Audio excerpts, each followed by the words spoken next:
Okay, folks, this is my third session of live streaming Min Buy-in Zone Poker on Bovada. And I've got my tracking session here. If I pull up in a new tab, somewhere you can see the results of my two last sessions. I've got a total earning of 52 cents here. First day, I was up by 249, and the second day, I kind of lost most of that back. A couple of people on Reddit were commenting saying this, this stream sucks. Why are you doing this, dude? Who the hell is going to watch this? And yeah, I'm not really. They're like, if you want to be, a famous poker streamer, you gotta be more entertaining. You gotta say something awesome, or, and what you're saying about your hands is stupid. I don't claim to be a good poker player, and I'm not trying to be the most entertaining person. I'm not trying to build up a huge audience or anything. The main reason that I'm doing this is just to sort of create some accountability to help me with my mental game, because people are watching maybe, or at least there's a record in the stream archive of what I did when I was playing, and I'm only playing for half hour a day instead of like getting caught up chasing losses and playing much longer than I want to, and other things like that. So if you want entertainment, I'm sure there's other better streams to watch. I'm going to raise here with the nines. And this is a good flop for me here. It's pretty dry, so I'm going to value bet.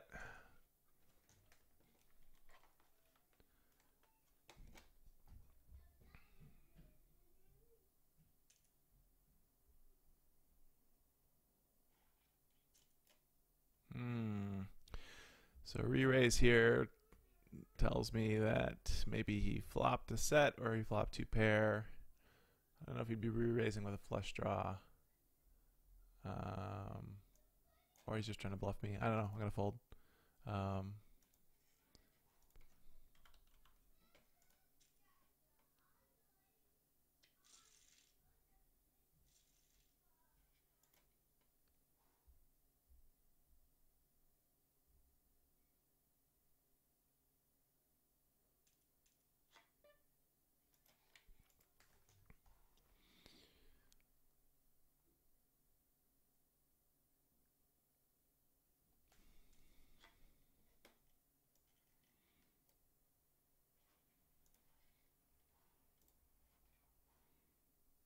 I'm going to pull this window down here so that I can potentially see if anyone's chatting. I don't think anyone will. I saw one person try chatting last time.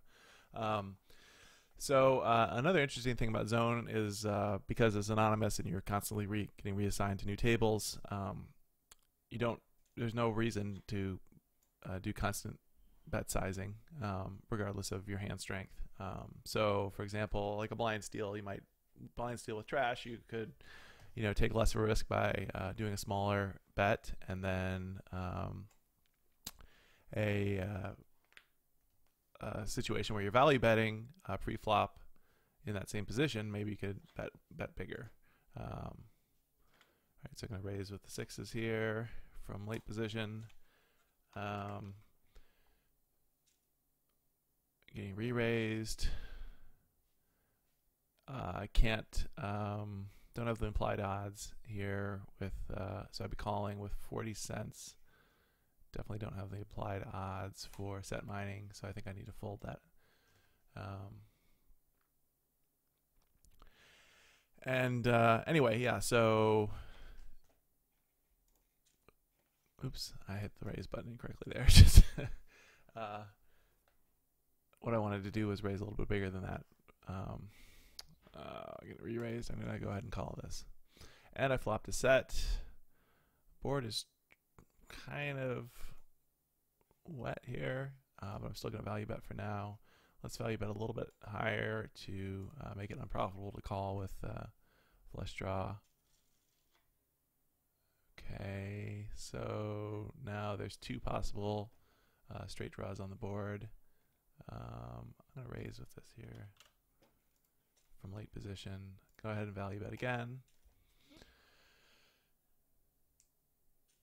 He's re-raising me. Okay, so could he have a 5 and a 6? No. I guess I gotta go all in here. He could have a set over me. Could have two pair. What's he got? He's got ace king. All right. So that's the kind of position where set mining pays off. Although that re-raise is kind of strange there.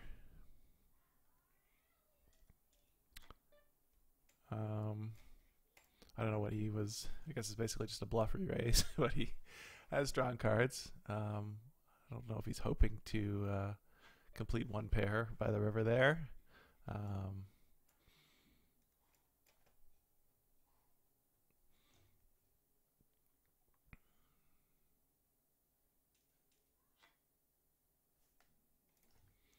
Now, someone on Reddit said that I'm playing like a classic nit/fish, and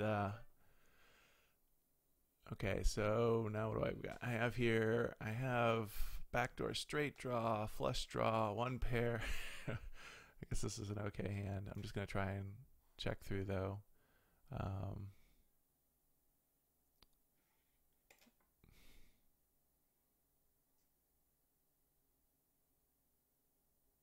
Probably call a small bet here. Yeah, I can call that. And I got nothing now except for weird middle pair. And I won the hand anyway. So I guess he was just bluffing there and I called it. Anyway, yeah, so as far as playing like nit/fish. Well, I hope I'm not playing like a total fish. As far as playing like a nit in low stakes. Well, so okay, yeah, so people in zone are tighter at the stake level than they are at the same kind of full ring game or live, like min stake live when I played 1-2 over at Stones in Sacramento. You get like situations where you had a pretty substantial pre-flop raise and still get 5 callers. I saw 3 players go all in on the river in a situation with a very very wet board, and 2 of them had a flush, one of them had the nut flush, and another one didn't have the nut flush.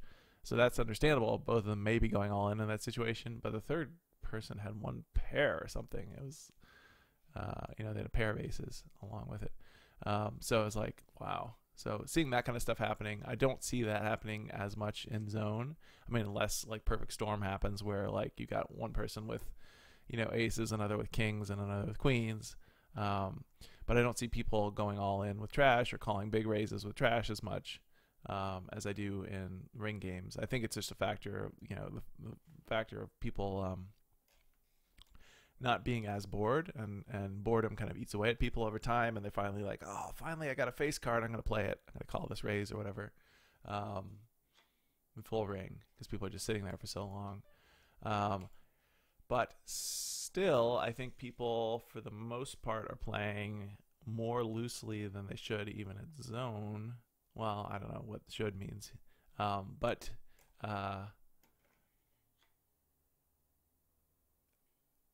And so I think that playing tightly against them is the most profitable way to deal with them, right? Because if they're going to, like you see some of these people, I was value betting and he's calling and calling and calling and even re-raising me in that situation.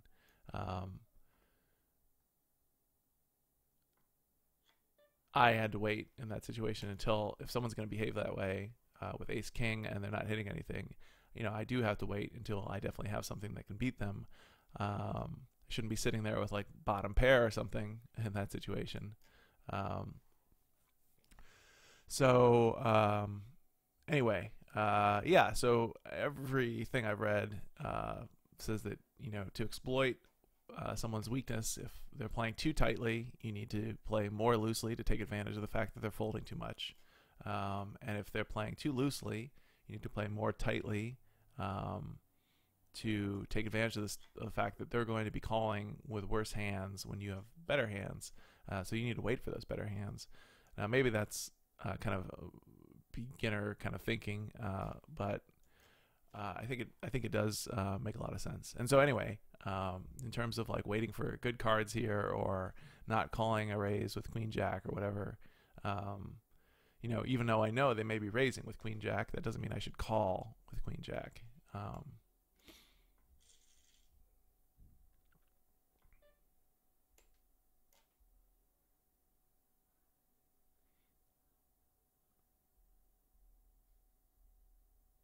Now with the three players here, this is not a good spot for a bluff. I've got nothing, so I'm going to fold.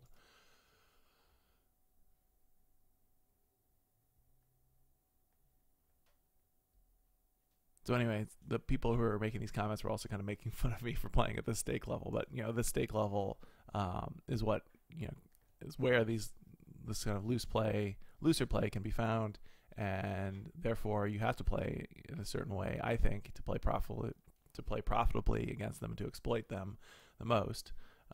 You know, there I had flopped a set. I was acting like I had flopped a set potentially, and or a two pair or something. I was, you know, and I was able to extract quite a bit of value out of that guy.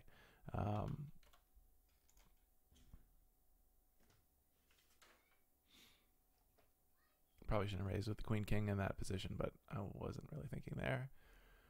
Okay, so now I've got an overcard, kind of a wet board here. I'm afraid that I would get afraid that I would get a draw call if I tried to bluff there, so I'm not going to. And I'm going to fold here because I can imagine him having something for. Although maybe he wouldn't have called my raise with that. Anyway, he could have an ace as well.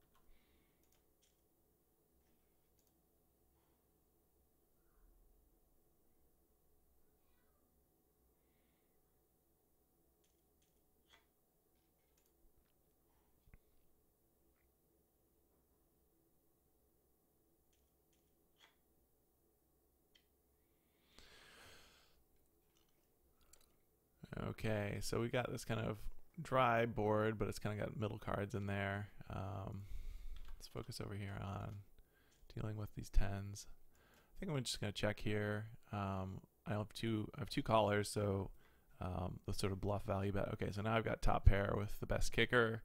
I think I'm going to value bet here now, and maybe get one of these guys to call me. And now there's a potential straight on the board. Was he calling with a straight draw though? I don't know. Yeah, I guess not. All right.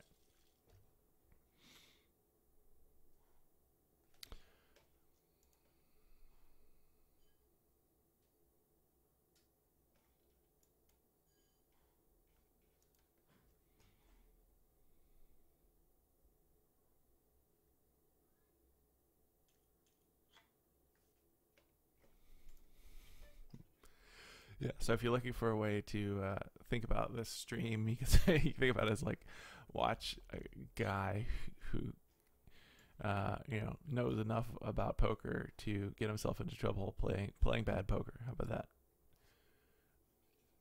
I'm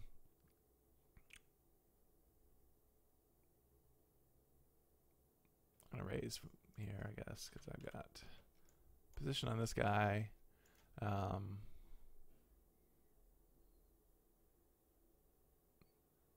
He might view it as kind of a steal. All right, so now I've got bottom pair with a solid kicker. Backdoor. Oh, okay, now I've got two pair. So hopefully, well, he's gonna think I'm just bluffing here. Hopefully, he'll get a call on. Oh, nothing there.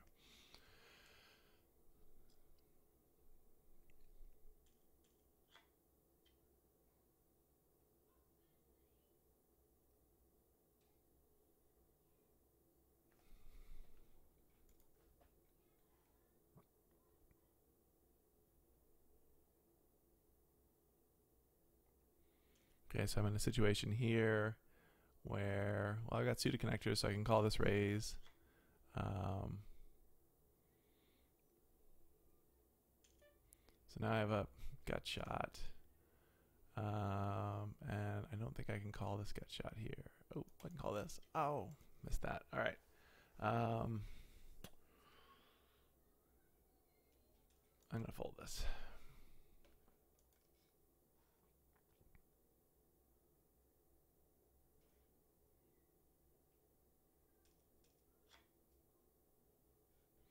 So I'm going to raise with these twos.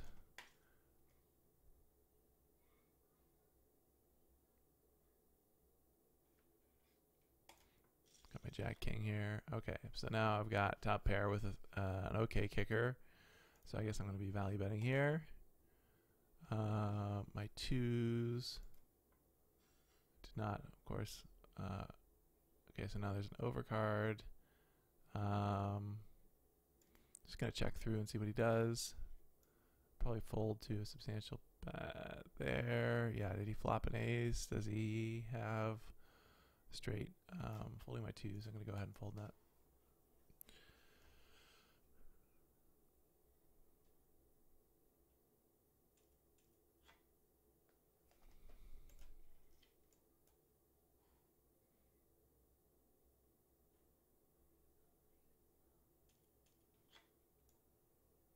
Yeah, I mean, because with the pre-flop putting there, very little information on his range. Okay, so now it looks I'm in a good spot because it looks like I'm just trying to steal the blind. But this may be one of those situations where I should have raised more for value here, but well, they don't call anyway. So I guess I feel like in a cash game, live cash game, or full ring game online, I would get callers for my kings. Feels like about half the time or more I don't get callers. Okay, so here I guess I can 3-bet for value here. So let's go up to like 40. I'm not thinking math very well right now. So I get a caller. Okay, so now I have an overpair. So I think I still need to be value betting here. All right.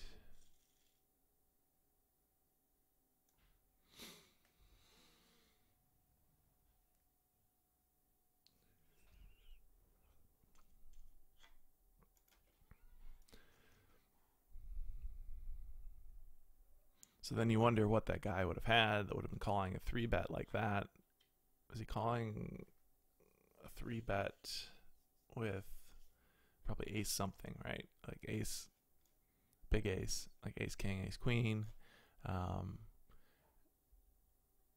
then he's just looking at that flop like, I don't think he'd be calling that with a small pocket pair or one of the pocket pairs that connects with that board. No, I'm not gonna raise from this position. So now I have suited 3-gapper here. And look, it connects. All right, so I guess I gotta just call through here for a little bit.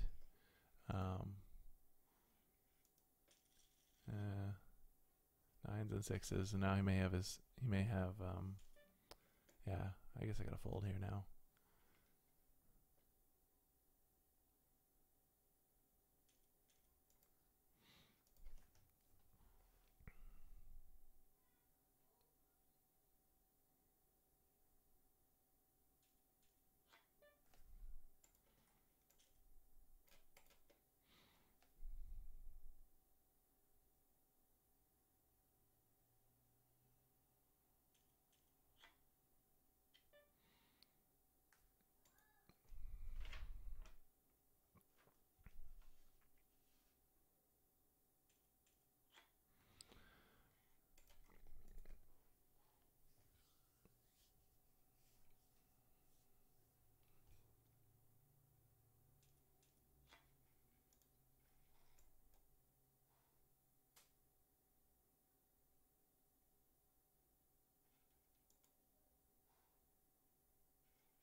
Okay, so I've got about 12 minutes left here. Went a little long last time. There's this temptation, when you're down to like keep playing a little bit more until maybe you can come back up. Gonna try and stick to it today. I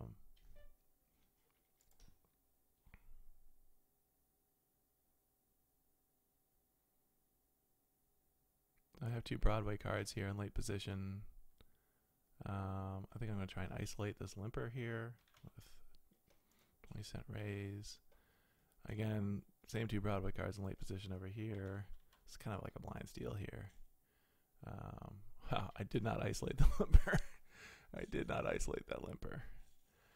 All right, so this is a pretty horrible situation to be in here. Got 4 players, middle pair. Well, that's not even. I don't know if it even counts as middle pair. I don't know what that counts as. So I'm just gonna check it through. Hopefully, get everyone to check. Well, so nobody has a queen. I guess somebody would be value betting with a queen, or sitting on it and value betting on the turn.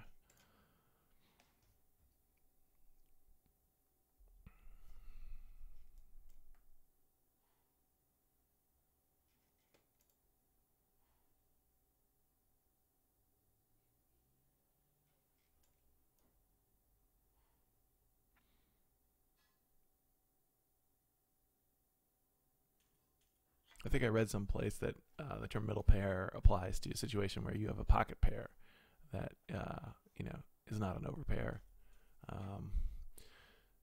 So I don't know what what it is when you have one card in your hand that pairs up with middle card in the board on the board.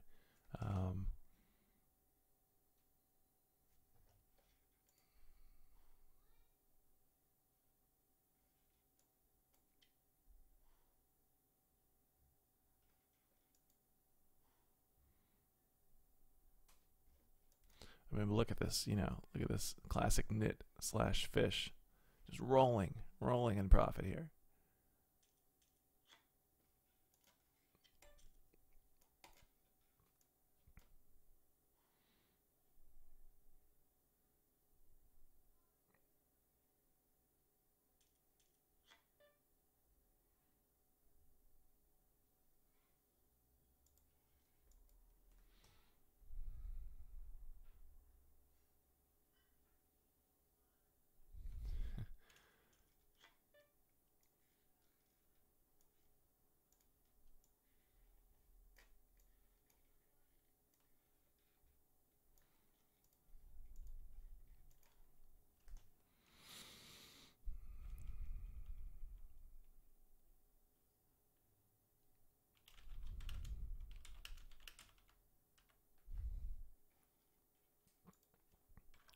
So I can isolate the limper here.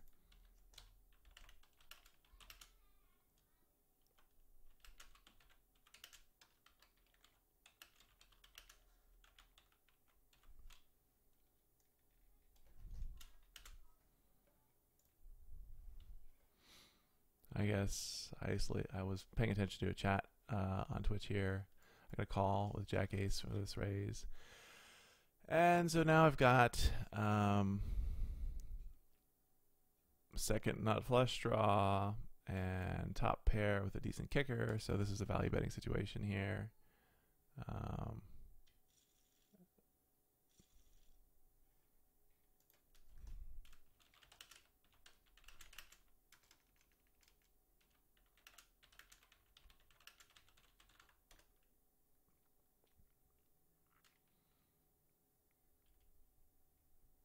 Yeah, so somebody's asking in the chat channel how much profit I have. I've got this like 2 years of experience. Wow, how's it working out for me? So essentially, what happened is the last time I bought in on Bovada, it was sort of I had been playing very poorly for a while and ended up buying in for I think I bought in for like a final $20 after losing $50 here and then quitting for a while and then losing another $50 at some other point and quitting for a while. Finally, like, I'll just start with 20. Let's put 20 more in, like kind of the last 20, and let's play really well. And then I kind of ran that up. I think Bovada was also for some reason suddenly giving me bonuses, maybe because I had been maybe in the previous sessions. So this is kind of a strange situation. I think I'm gonna 3-bet this guy. That's a strange min raise there. Some people min raise though with a really strong hand, trying to encourage more callers. If I get a 4-bet here, I don't know what he was doing then. So anyway, got after losing a couple of like $50 buy-ins over a few years, finally like read a bunch of books on poker and was like, okay, I'm gonna play better this time. I'm not gonna tilt. I'm not gonna go up in stakes and so on. I know how to make money at the lower stakes. I'm just gonna do that and do that and do that.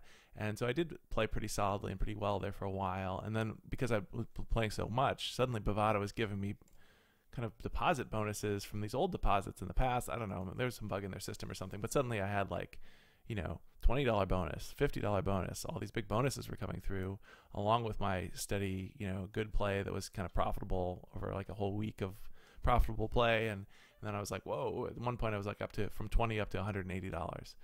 So I think I'm going to 3-bet this guy. He looks like he's kind of doing a blind steal type thing. 45, that's not even right. Wait, is it? Yeah, that's right. That's 3 times his bet. And he folds. All right, yeah, so he probably was just trying to steal there. Anyway, so then I had this last 20, and I ran it all the way up to 180, and then, of course, at certain points in time, I was like, I'm going to go up in stakes, or I'm going to play heads up for $25 or whatever, and I lost a bunch. There was a couple of times where I like had a bad, if you're playing, you're playing really solidly, or what you think is solidly, and then, I don't know, you're getting your aces cracked over and over, or you're just card dead for a long time, or nothing you do is working, and you lose like half a buy-in or something, and you're like, oh man, I've been profitable for so many days, and now I just lost half a buy-in just slowly over time because I didn't get good cards at all. Then you kind of like, oh, maybe I can win this back at a higher stake level, and that's the sort of mental game stuff I was talking about. So then my 180 through some pretty poor play, or not even poor play, just playing against opponents I shouldn't have been playing against, stake levels I should have been playing against, like ended up losing most of that, kind of down. Oh, now I'm down to 50, and then kind of take it up a little bit higher, have a couple of bad days, get down to 30, eventually down to kind of 20, back to my original 20, and this is like maybe after like 8 months of playing on that $20 deposit, right? So I got tons of experience at this point. Just kind of making that $20 last. And then eventually I kind of resolved to really play solidly, not chase losses and everything. So I was doing that and doing it pretty well for a while. But then just sort of bankroll management issue kind of caught up with me. $20 just isn't enough to weather a downswing even with really solid play. And I think my final session, I got like aces 3 times and lost all 3 times with all 3 sets of all 3 aces. Maybe in a situation where I even got all in pre-flop, maybe a couple of times, and then clearly, got a big raise or a 3-bet, had a 3-bet, pre-flop, and then on the flop it was clear that I was way behind and ended up folding before the showdown. Anyway, finally after, that kind of downswing, it was like, okay, my $20 is gone. So what can I do now? Thinking about bankroll management, I didn't want to deposit like a large amount of money, and so what could I do with $50? Like I have $50 here saved up. Can I do something with that is within the boundaries of sensible bankroll management? And it turns out that hey, if I'm playing for $2.50 buy-ins, then that is I got 20 buy-ins there. And yeah, I'm playing 2 tables at a time, but they're sort of separate. If I get all in on one table, the most I can lose is $2.50. Okay, so here I think I really have a middle pair. And then this is a pretty wet board, so I don't think it's a good spot to be sort of continuation bet bluffing here. And now I have a flush draw, so I think I'm going to go ahead and value bet here with my flush draw. Of course, there's these, not flush draw, sorry, a straight draw. Of course, there's the 2 flush draws there as well. They could complete by the river. This guy I'm just going to fold. So I've got a couple of minutes left here. So, I mean, this is feels kind of typical for me in terms of how playing at these low stakes usually ends up either at a cash table or at zone. Is that, I can, assuming that I play solidly and, stay on top of what I'm doing, I can just kind of steadily make profit over time. And there'll be times when I'll have like, a bad session or, a bad session in terms of like, kinds of cards that I'm getting throughout the session where I'll slowly lose a little bit of money over time. Or, situation where, I play well. Even if I could see my opponent's cards, I would play the same way. But the cards, if we get all in or something, I can lose a stack that way. In a situation where I played profitably. So I think that I am bankrolled for like steadily growing $50 up higher and higher. I mean, here I'm up, 75 cents or so. And I'm going to stop in about a minute.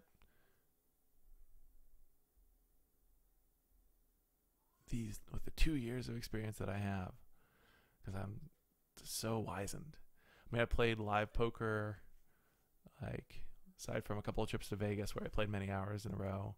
I played live poker, only like 5 times maybe, plus a couple of trips to Vegas.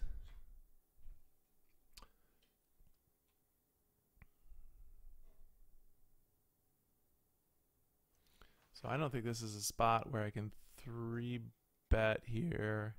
And what do I do with this guy? I think I'm just going to be calling him.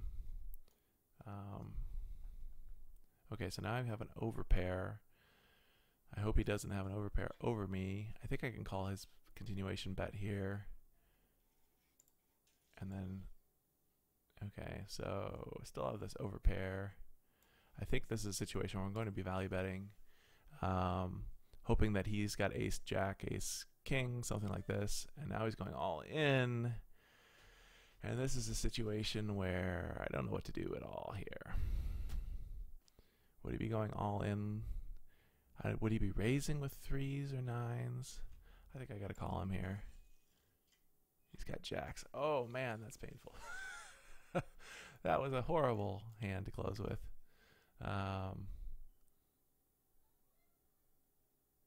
So that's the kind of situation where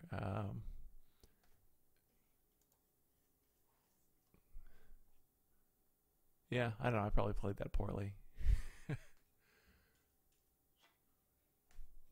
But it gives me that feeling in poker that I don't long for.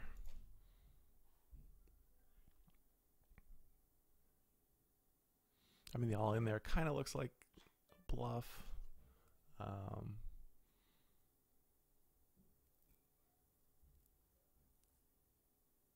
And in some ways it kind of was, right? Because I could have had a flop to set there the way I was behaving, calling the bet and so on, and value betting. Okay, so here's a good situation for me. Although that guy could be trying to do some kind of blind steal thing. I gotta get a 45-cent bet in here. Hopefully we can get all in with this guy here. No. All right.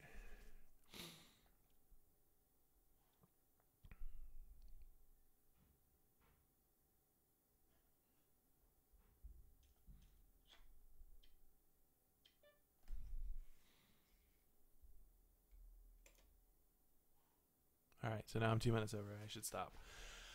All right, so I'm going to set out the next hand and go ahead and fold these guys. All right, so now we can, so I got $3.59 left out of my $5 buy-in. That is pretty sad. Let's bring this poker tracker up here. And $3.59. And I played for about 32 minutes. Oops.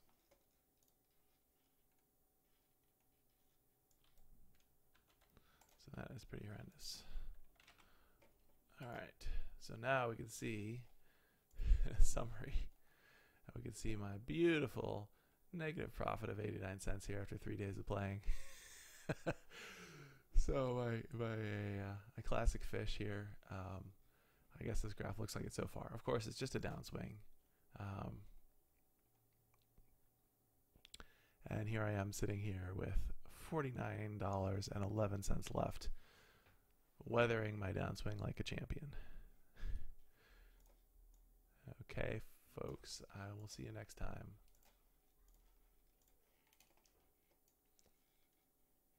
Those profits are going to be coming. You watch.